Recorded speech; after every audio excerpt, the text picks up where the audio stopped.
they were having a concert and the celebrity wanted to play soccer. So they went out and played with this celebrity who played a soccer game, and their coach just walked out on the field, and they were in Ohio. they got in trouble because you're not supposed to have any contact with coaches during that period of time. It's like, really?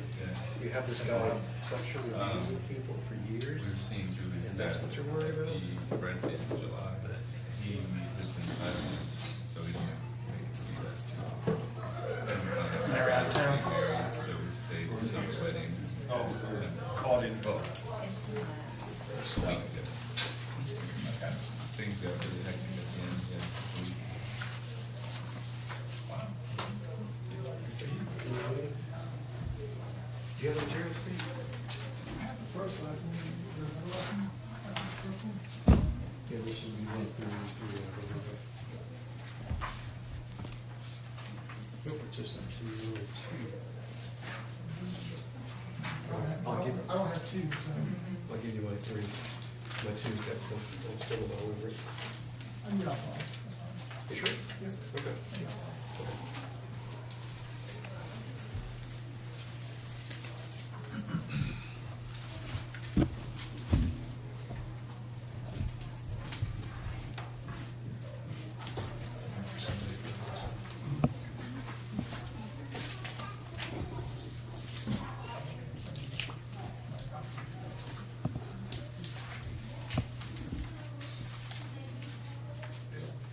Ken, if you wouldn't mind, go ahead and lead us in our prayers as we get started. Father in heaven, we thank you for this Wednesday night study. We have to come and look at your word and meditate upon it. We pray to be useful to us in our daily lives. Will you help us see that the things that the kings have been did wrong and how you tried to correct them with the prophets. Help us heed what you tell us. Help us to always serve you and not ourselves. We pray, Father, you do Granny as he teaches us and help him to remember things he's prepared. Please forgive us of our sins. Be with those that are in the line of the hurricane coming in. We pray all will be safe and when it's all over, forgive us of our sins, Father, in Christ's name. Amen. Sure, I'm going to ring our turn on. Good evening. I'm glad to see everybody this evening. Glad you could come out and to study this evening. And it's good to have a little bit of respite from the week in the middle with people that understand things that are important and are gauging their entire lives by things that are trivial. So, as we begin this evening, let's talk about what we talked about in the introduction on Sunday morning. So, what are some of the things we talked about in the introduction? What is our goal? Where are we trying to go with all this?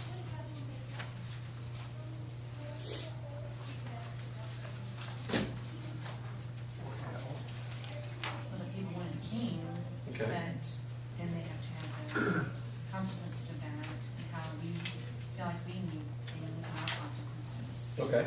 Actually, they rejected the king that Right. they had. They rejected the true king they had, which was God, because they're supposed to be a theocracy, but they said, no, we want to be like all the nations around them. And as it turned out, He gave them a king. gave them a king, and guess what? They turned out to be just like all the nations around them. Okay, so what were, is there a hand back there? So what were some of the things that we talked about in terms of the divisions of the kingdom, and what kind of things would we kind of see as we went through the study? Good cycles, good kings, bad kings. Okay. So we had how many kings in the United Kingdom? How many? No, in the United In Kingdom. the United. Oh, United Three. We just had three. I'm sorry. Saul, David, Solomon. So we only had three, and then after they split up, we had about 20 apiece in both of those two divided kingdoms. So one of the things that we see there is that when they asked for a king and they rejected God as their king, a lot of things came to pass after that. A lot of bad things came to pass. And we'll see some of them tonight. And one of the things I think is really important is that we understand the history, and we understand the geography, and we understand the names and the places, But the most important thing is to learn the lesson from what happened and how these people behaved and how we should change our lives because of that.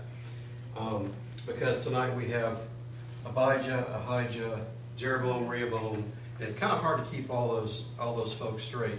I kind of do it as, Rehoboam was the real king, so that's the R, and then Jeroboam was the king that came off from The that. thing about Solomon, that he starts with an S and Rehoboam starts with an R. Right. Yes. So we got a lot of different ways to remember it. And we have Ahijah going to Abijah to get information, and sending Jeroboam's wife to. So there's a lot of confusing stuff, but we'll kind of go through it tonight and see what we can figure out.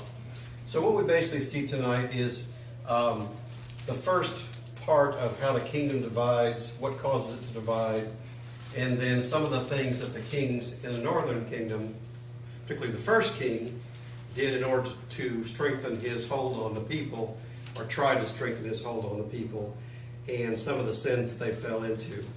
And it's interesting, too, that you see that we have the United Kingdom with Saul, David, and Solomon, but then who do we see as Solomon's son who comes to the throne in the southern kingdom? What's his name? Rehoboam. Rehoboam's mom is from where? Ammon. Is that part of God's people? No. No. So we see Solomon and his influence and his giving over to the foreign gods being very, very early in the divided kingdom. It's not something that came along much later. It took place very early in the process. So let's turn over and look at chapter 12. So where do they come together? Where does Rehoboam come together with all these people? At the beginning in chapter 12. Shechem. In Shechem, okay. And so who else comes there and kind of joins the party? Jeroboam. Jeroboam. So he kind of comes in. Now where had Jeroboam been? Hiding in Egypt. Hiding in Egypt. Isn't that interesting? That's where everybody goes. That's where everybody goes. When they get in trouble. That's where did the Lord go to hide? He went to Egypt from Herod. So we see that quite a bit. So Jeroboam and his band of folks come back in there. And so what is the major complaint they have against Rehoboam? Solomon had, he said everything was hard. Right. They're very hard. Very, very difficult tax burden on people, because if you're going to build a temple that's that ornate and that beautiful and a palace that's that beautiful, it takes funds. And so it heavily taxed the people. And so the people come to Rehoboam and say, okay, we got to have some relief, and this is just too much. And so what does Rehoboam do? He consulted. Who does he consult? Older men, he's older, the advisors of Solomon. Right, the older men, the elders who had advised his father, And His own contemporaries. his contemporaries. his buddies, his homies. And so what advice does he get from both groups? What do the older fellows say? And tell them to give the people what they need. Give them what they want, and what do? Yes, sir. Matter of fact, he said serve them. Yeah. Which I saw interesting. Yeah. Serve them. He's like, king's not going to be serving the people. That's But nonsense. if you do that, what result did they say would come from that? They'll be with him. They'll serve you forever. Forever, serve you. Okay? So he goes to his contemporaries, and what do they say? You think my dad was rough. You ain't seen nothing yet. They got to respect you. You gotta be That's honest. right. You got to be tough on them. Show them you're better. You're more than your man. You're more than your dad was. So who does he listen to? Young folks. Okay. So interesting point. Why did they call them elders in our congregation? They have no knowledge. I think William Christian would be a great person to listen to. Or, Connor Brown would be a great person to listen to. Why don't we do that? They don't have the life experience have the life and experience. growth in Christ. And they It's haven't not just seen it. life experience, but it's growth in Christ. Okay, so that tells you that there's wisdom in God's plan to have people that have been experienced and have experience as part of it. So Rehoboam decides to listen to the younger fellows. What's interesting, what does it say in verse 15?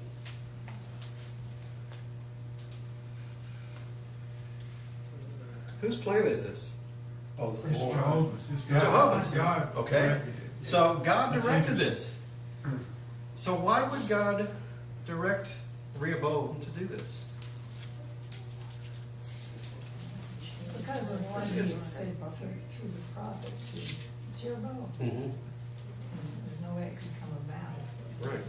If the kingdom stayed united, then those things could come about. So it's interesting that we see that God's in control of these things and God's bringing these things about. So, so what was the people's response to Rehoboam? What did they say? They walked away from it. That's it, what portion do we have in the house of David? Right. You know, you have this beautiful palace, this beautiful temple. We have no portion in that because you've taken everything that we have. And so, so what does Rehoboam do to after this? Send his muscle down. Okay, so he gathered a bunch of people and says, "All right, we're going to take care of this right now." But what happens? Well, it's in Adoram down there to him, his taskmaster. Mhm. They stoned and killed him. Right. So that didn't work out too well.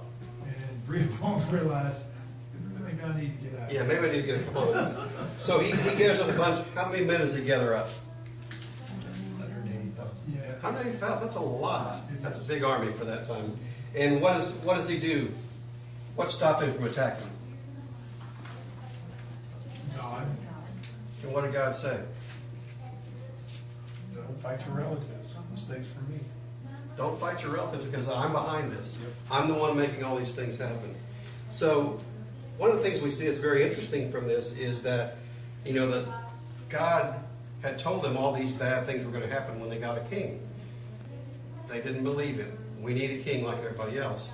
And so he gave them one, and therefore they became just like everybody else. So what's the lesson for us? What do we need to take away from this? I don't know if it has anything to do with it. You don't see the younger advisors anymore. They sort of hit the road, it looked Yeah. like, once the trouble started. Yeah, they kind of backed off. So what do we learn from this? What's the lesson? Well, he sought counsel, which was a good first step. Mhm. So at least he started in that direction. Mm-hmm. So when you making large decisions, slowing down and gathering the information and seeking the counsel is a wise first step. Mm-hmm. Absolutely. And be careful what decisions you make. Right. And be careful whom you place trust in as far as making, advising you on decisions. I think that's very important as well, because oftentimes we can make decisions that may seem popular to all those folks around us, all of our friends, all our contemporaries. But if you go back to people who've had more experience and more time and have seen more things, oftentimes you get a better decision. All right, so obviously that makes the people very angry, and they split off. And who were the 2 tribes that were left, and who were the 10 that took off? Who are the 2 that left? That's the easy question. Judah, Benjamin. Okay. And so all the rest, Dan, Naphtali, Levi, Asher, Gad, all those others took off. So what's interesting about the 2 that stayed? Remember, this is of God. Judah is the tribe that Christ came out of. Judah is the tribe that Christ would come from. Benjamin was the smallest. And Benjamin was the smallest. But that's where Paul came out of. Right. So we see that God, in his plan, made sure that Judah was connected with the temple for a period of time, and also that when Judah was carried away, Judah would be able to come back to Jerusalem and be reestablished, because he knew his son would come to that lineage. So once again, we see God planning all these things and seeing all these things through. What happened with the northern kingdom? You mean in detail that Jeroboam realized he wouldn't be able to keep them if he didn't. Well, that's very important, but That's later on. ahead. Later on, what happened to the northern kingdom? They were First one. Turned away. They were scattered Oh, yeah. and completely lost. Oh, yeah. So, yeah, and your point is very good as well. So, and you lead me to the next point. So, Jeroboam has a plan. How is he going to keep the people gathered to him that he's now pulled off from Jerusalem and their home and all the things that they're used to? What's his plan? A high places where we don't have to go to Jerusalem to worship. Okay, so he builds 2 high places. And where are those located? Okay. Dan and Bethel, okay? Why does he choose Dan and Bethel? North and south. North and south. And how far was Bethel from Jerusalem? It was pretty close. Pretty close. Pretty close. So people could actually make the pilgrimage down toward Jerusalem, but just not quite get there. And so what does he set up there? 2 golden cows. Golden calves. Is that familiar? Yeah, it's interesting, isn't it? Yeah. They built that golden. But they're different than the other ones because these are the guys that brought you out of Egypt. Right, right, So exactly. it's not foreign gods. Right. So he sets up these golden calves in Dan and Bethel. And so what is his reasoning for this? Or what does he say his reasoning is for this? It's gonna turn the people back, so. It's too hard for you to go all the way to Jerusalem. It's convenient. It's too much for you. Why don't you just, so that was the reason he told them, why he'd done it. Why did he really do it? He was afraid they were going to go back to the house of David. Sure. Because that's what they've been used to. They've been used to the temple. They've been used to the sacrifices. They've been used to all these different things. And when things get difficult, where do people go? They often go back to their roots. They go back to what they know, right? It also says that he was worried they would kill him. Right. Yeah. So when people, he's worried about them leaving, and then if they did leave, what are they going to do about that new king that set up this other worship? They're going to take him out. So he makes this accommodation for them so that they don't have to make this hard trip down to Jerusalem. So go ahead. And he even also made priests out of anybody that would be a priest. They weren't Levites. They were not gods. I mean, he was just moving against God Mm-hmm. consistently. Right. So, So we see that he made anybody a priest. And what else did he do to make it kind of feel right? had a festival. Right, he had feast days very close to the ones commanded in the law of Moses. So it's you don't really need to go all the way down to Jerusalem. And, those feasts that are down there, we've got something that's pretty close to that. So what's the analogy for us today? What do we see in the religious world? It's important to do what God tells us to do, knowing what God tells us to do. Right. Yes. If we can think it's best to have what kind of service, but God is the one that decides what kind of service we have. Right. He told us, don't add and don't take away, so. Right. we- Do only what God tells us and nothing different. Many, many years ago, a very famous preacher who's now passed on in the denominational world was asked about baptism. And his response was, well, that's just not a very popular doctrine. And What preacher was that? and therefore he didn't preach it. His name was Billy Graham. He's now passed on, and his son has continued his evil work as well. But he said it wasn't a popular doctrine, and therefore he didn't preach it. So when we try to make God's word convenient, and we try to bend God's word to what's convenient for us or what's best for us or what we think might be best, we're in for disaster, just like they were. I thought there was a comment. I may have saw a hand that someone. Okay, go ahead. We saw a couple segments ago in the judges class this same trend where they knew God and God was with them and they prospered for a while, but as soon as like a judge would die, they would quickly forget who God was, Mm-hmm. start adding or taking away or doing what was right in their own eyes, and that's when things started not going their way anymore. So, Right, absolutely. And you see that in the book of Joshua. All his days were fine, but then when he passed away and his contemporaries passed away, they turned away. So that's very important. And I think it's also a very good lesson for us to know that, that people need to form their own faith and not be beholden to the previous generation to have your faith. Because if we do, then when that previous generation goes on, what do we have left? We have nothing. and then all we have is our will, which obviously drives us to destruction. All right. So Jeroboam sets up these two high places. Now, and Dan and Bethel. Now, why would they always set things up on high places? What's the draw or allure of high places?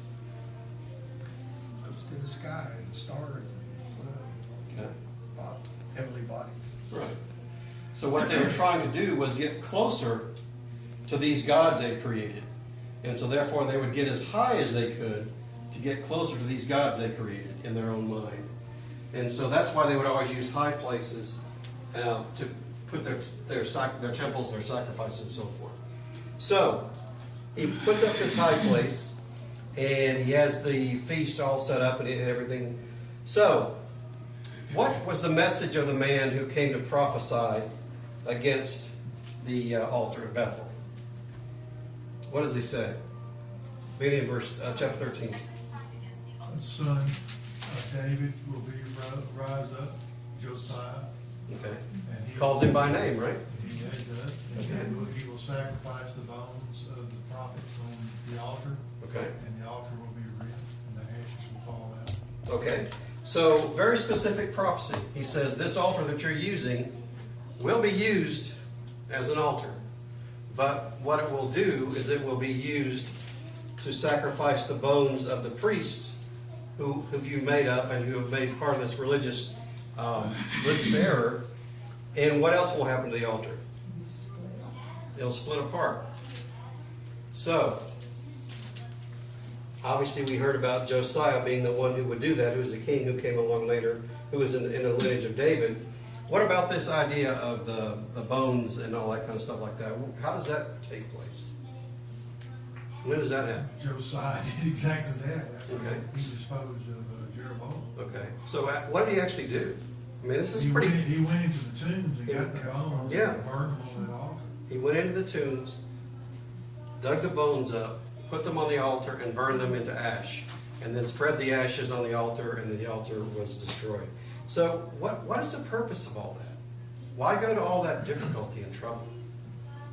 It really shows us dramatically how awful evil is Mm-hmm. and how God feels about it. Because even the words that Jeroboam did, devised these things in his own heart. Mm-hmm.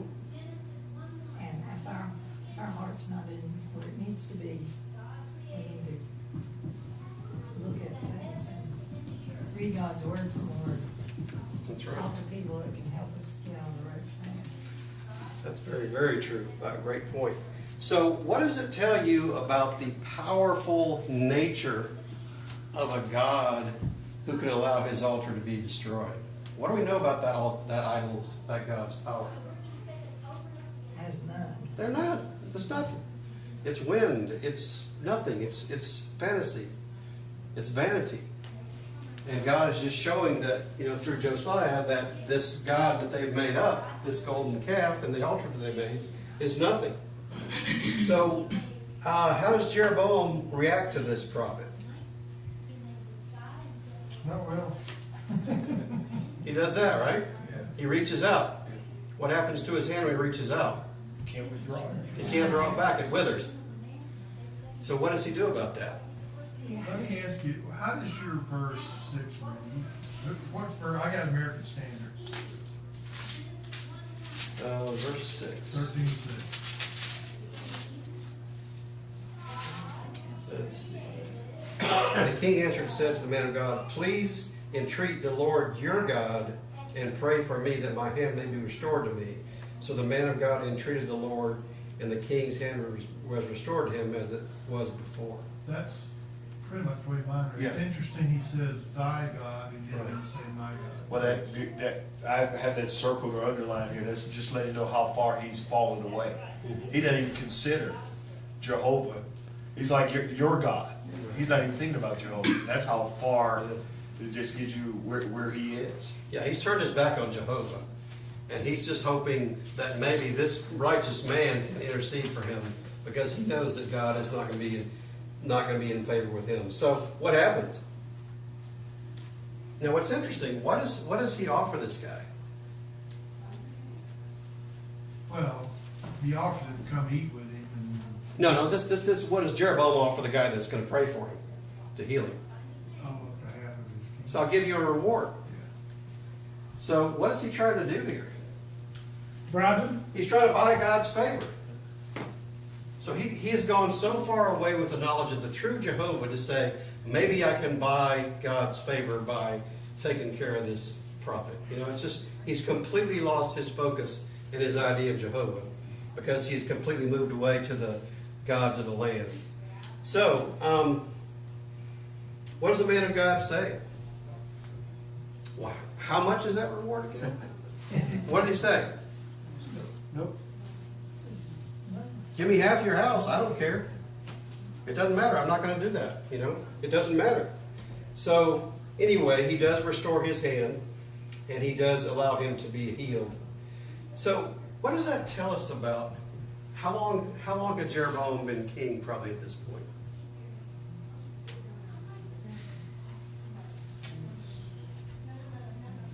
10, 15 years maybe. Yeah, it did, 15, 20 years maybe.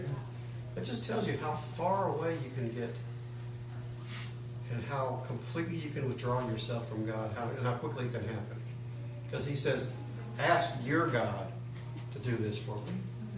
So I think it's a really good lesson for us that, you know, we can drift away from God very quickly. And it's a very subtle process. It doesn't happen overnight, but just little by little by little by little, we keep pushing God out of more and more and more and more of our life. And pretty soon, we say, would you please pray to your God and maybe he'll take care of me? Because we've completely lost that relationship. I think that's a very important thing for us to think about as well. Because, you know, that can happen to us as well. All right, so this next story is a very interesting story and a very confusing story to me. So we'll go through it. So what is the man of God told to do about when he's prophesying? What is he told to do? And what is he told not to do? Don't eat or drink. Okay. He says, do not eat, do not drink, Not come the way you came and travel. and come back a different direction. Now, is there anything difficult to understand about those instructions? And cry out against the altar. I think he was told. Right, spoke to, that's right. So is there anything ambiguous about those instructions at all? No, he obviously understood. Yeah, he understood them. And he rehearsed them back, didn't he? Yes. Okay, so he understood the instructions. So he goes, he does his prophecy against the altar. And who does he meet? An old prophet. He meets an old prophet. Well, And- he Or the old prophet actually seeks him out. That's seeks right. him out. Right. That's right. Yeah. Now what's interesting is, where did he find him? Sitting beside the road. What was he sitting under? Tree. An oak tree. Where would they put a lot of their idols and a lot of their altars? Under oak trees. So I don't know if he was just happened to be under an oak tree to get shade, but it's kind of an interesting aside. So what does the old prophet say to him?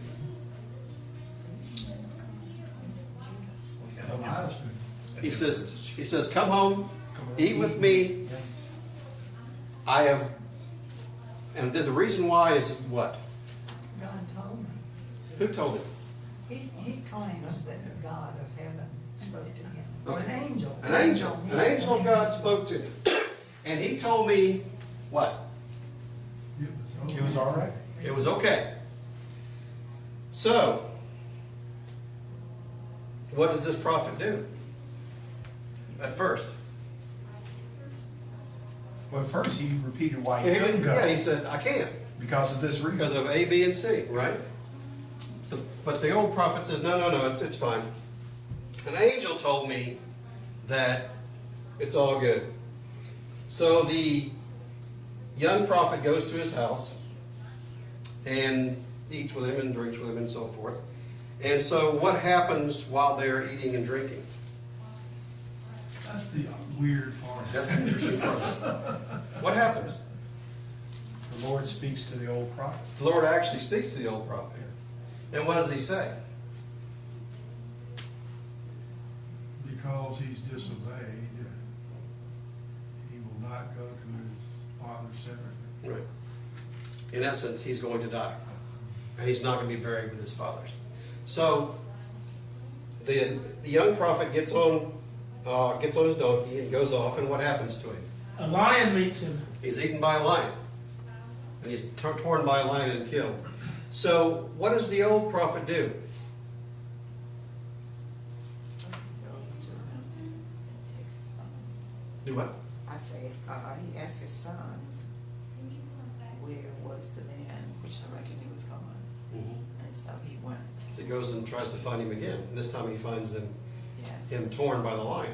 With the lion and the donkey standing. With the donkey just standing there, which is very interesting. The lion didn't do anything with the donkey. So what does he do? Packs him up, puts him in Bury him in his own grave. And buries him in his own grave. And then what does he tell his sons to do? When When I die, bury me in the same grave. So this is a very strange story. But what's the point? What do we need to get from this? Is there any symbolism in the lion? Could be. Could be. The lion of Judah? Yeah, could be. The point for me is be careful what you believe. Mm-hmm. And also, I think, was it Paul that told him if an angel come and told you something different? That's don't- right. Right, he told them twice. He said, and I'll say again, That's right. if we are an angel from heaven. That's right. That's exactly right. Jason? So if you go back to the chapter before, where Rehoboam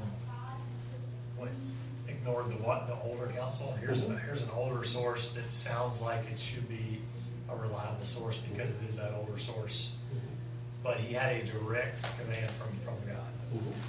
So if God gave him a direct command, if God were changing that command, he would have to, it's easy for us to speculate sitting here and saying what he should have done.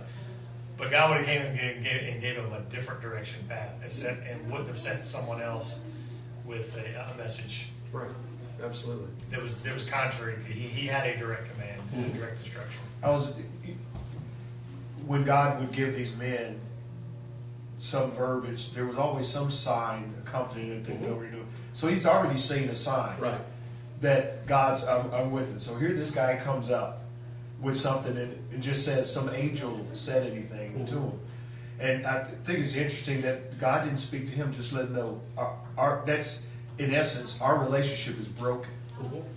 I'm not talking to you anymore. The relationship is broken. I mean, he tells this guy, you tell him now. Before he had a relationship with God, we spoke directly. Now it's like third person. That lets you know you have disobeyed and you're on the wrong side of God's grace at the moment. Absolutely. And it says, it actually says, of course, in verse 18, but he lied to you. Yeah. He didn't have a message from God, he made it up. Didn't test him or anything. You know anything about test the spirit? He didn't do anything because he was hungry. Oh, so, and then I said, This kind "People of, would so believe what the James one James way I has a good live." point. He was hungry. He The wanted. more I see Yeah. it in Wanted a everything different around message. us, not Right. just in the scripture. Yeah, absolutely. So where I'm going from that is that happens all the time. And people's spiritual, they read something in the New Testament and they're convicted of a certain thing. They wish it weren't true, but when they get a message from someone other source that says, "Oh, that's not really what that means. Let me show you another Right. idea of what this means," and they really want it to say something different than what they read for themselves. They fall into that. Oh man, well now I've got someone who's telling me it's all right. And I think that's similar to this case here. He was probably hungry, just like James said, and thirsty. So I don't know if this is a strong delusion, but God says, I'll let you believe a lie. I mean, he's already told him. Yeah. But if you really want to, and we've seen this over and over again, there's other prophets saying, the guy supposed to curse Israel. I can't think of his name. Balaam. Yeah. Balaam and Balak. God had already told him what he's going to do, and he said, okay, go away. He already knows. But he wanted to go, and he wanted the money and all this other kind of stuff. So he said, okay, Yeah. all right, you've already been told. So that's scary on our part, because he said, I'll let you believe a lie if you really want to. Yeah, absolutely. And so I think that one of the things from my standpoint is, there are some things in the scriptures that are very difficult to understand and take a lot of study. But there are some other things that are clear and unambiguous. There's nothing ambiguous about Mark 16, 15, and 16. Easy to understand. hard to follow, but easy to understand. And so I think, as Jason said, sometimes we can be led into error by things that we want to hear. And we need to be very careful, because there's a lot of things that you can be led astray by. And, he said, an angel told me. Well, maybe an angel did. I don't know. But even if he did, that wasn't what God said to do. Maybe an angel did speak to Joseph Smith. I don't know. But that's not what God said. And so we need to be very careful.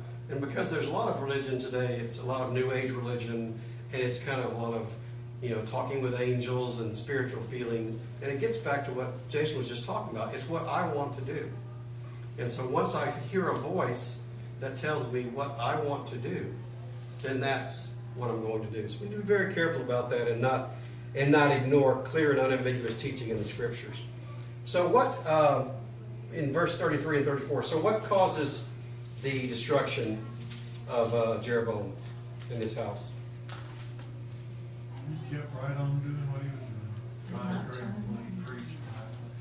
He went out, built the high places, worshipped on them, and not only that, but he also brought in other customs of the land of having cult prostitutes and all these other things that are involved in idol worship as well. So he went, not only started with idols, but he went all the way.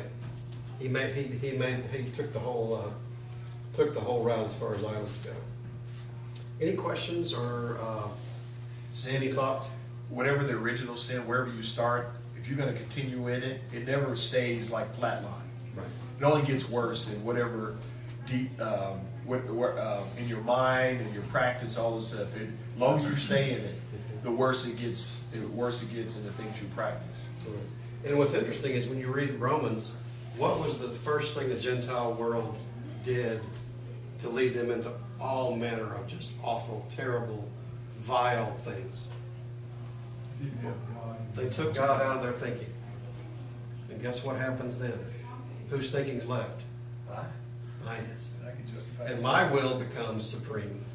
And what I want to do becomes supreme. So if I have a particular thing that I like to do, guess what? That's what my God that I invent likes to do too. And I get praised for that. It's not in man to direct his own stuff. That's right.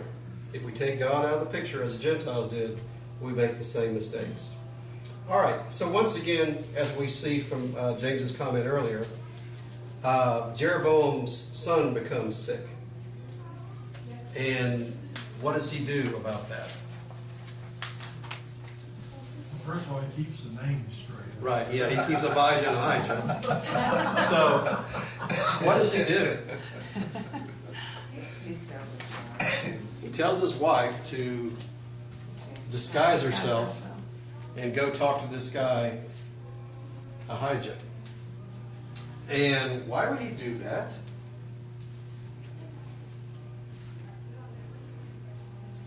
Why would he tell his wife to disguise herself?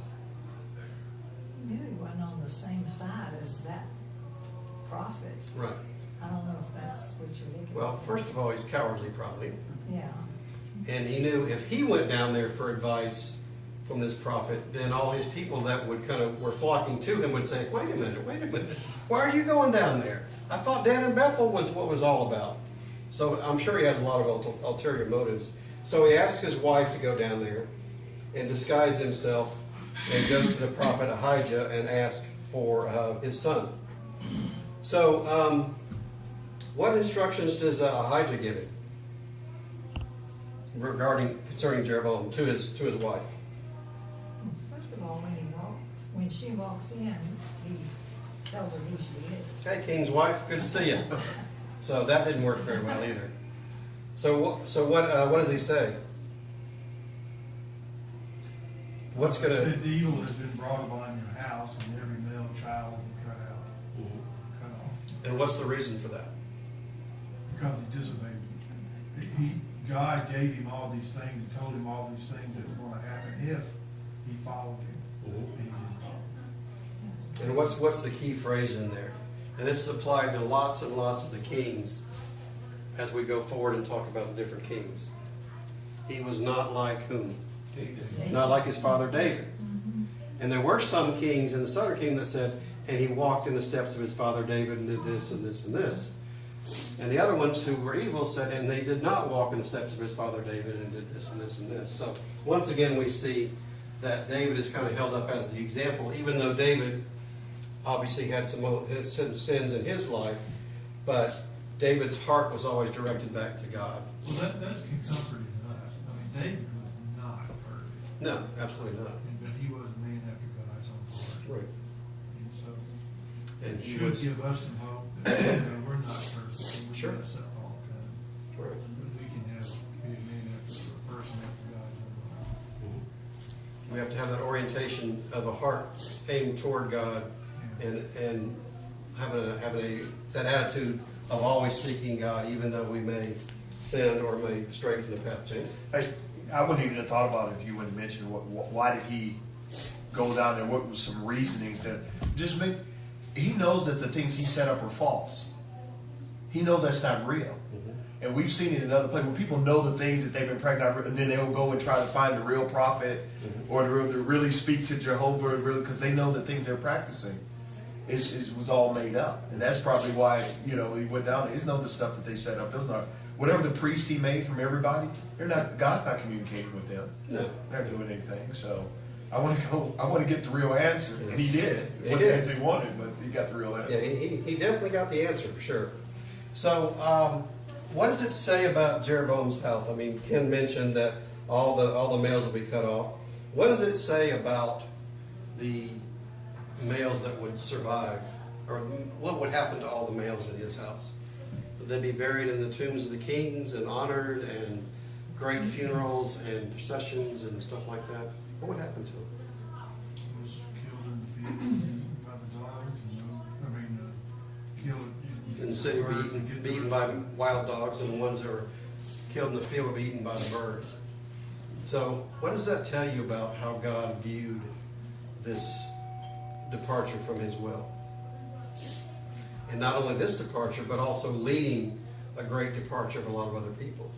Well, and something that stands out to me is that in verse 9 where he says, and have cast me behind your back. I mean, how much further can you get away from God when we should be looking to and praying to, seeking to one day see His face in its time. And that's one of the visions that Ezekiel sees in his book, is that, that he's talking about how far they departed from God. And he says they turned their back to the temple and looked to the sun in the east for the sun god. So they didn't consider the temple, they're looking for this other god. So, Wasn't that one of the worst things that could happen to you, not to be buried? Oh, yeah. right, Oh, yeah. absolutely. Disrespect, yeah. Yeah, disrespect. And even though you were a king, you were thrown out like garbage. And it talks about being swept away like dung, like you're cleaning out a stable. Okay, so what do we see about Rehoboam? Meanwhile, down south, what do we see about Rehoboam in his reign? Beginning in chapter 14 and verse 21 and so. What does he do? He's not having much fun either. Is he much better? No. Is that a surprise? Guess who his mom was? From Ammon. What was he raised with his entire life? Idol worship, high places, the Asherim, and all these kind of things. So what does that tell you about Rehoboam? Hint, what did God say the kings would do? You want to be like all the other nations? Guess what? Be like all the other nations. Idolatry, degradation. Instead of being a theocracy with God as their king, they have human kings with human failings and human motives, and therefore all those different things happen. The end of 24 says they're behaving like the nation that God had driven out of the land and brought them in. Now they're behaving just like them. Yeah. So if they deserve this, guess what's going to happen to you? Yeah. As you said, how's that working out for you? Idolatry never works out for you. And it comes to mind the fact that Solomon married foreign women, which was directly against God's word. And here's the fallout, just like David had fallen out in his life from his sin.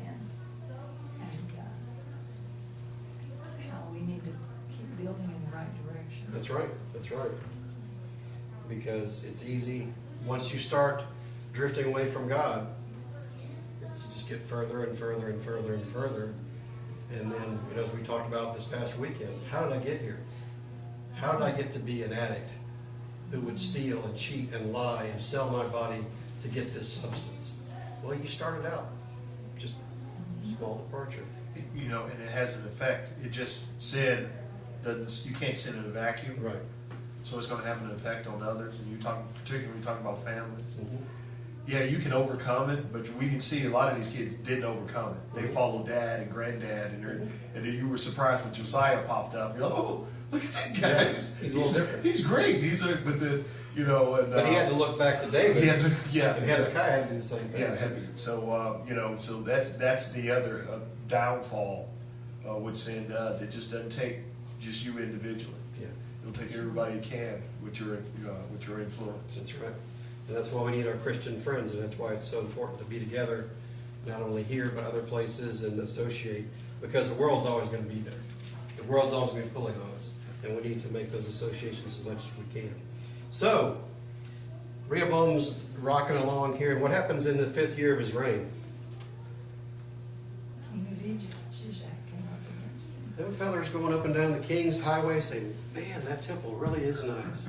Look at all that gold. That would be nice to have some of that. And then they go back down the King's Highway. Wow, that really is a nice temple. Look how it shines in the sun. So, who comes up there to take some of that gold? Shishak. Not the one that burned in the commercial. From Egypt comes by, and what does he do? Does he pick up a few things on the way back down the King's Highway? What does he do? He takes all the gold out of the house of the Lord and out of the house of the king. Yeah. And guess what? That's a lot of gold. That is a lot. Because Solomon had collected it, David had collected it with all these heavy taxes. So if Rehoboam would have given some of that back to the people, guess what? There may not have been so much for Shishak to take when he came by, but he did. So in closing, what do we see about Rehoboam and Jeroboam's relationship continuously for the rest of their kingship?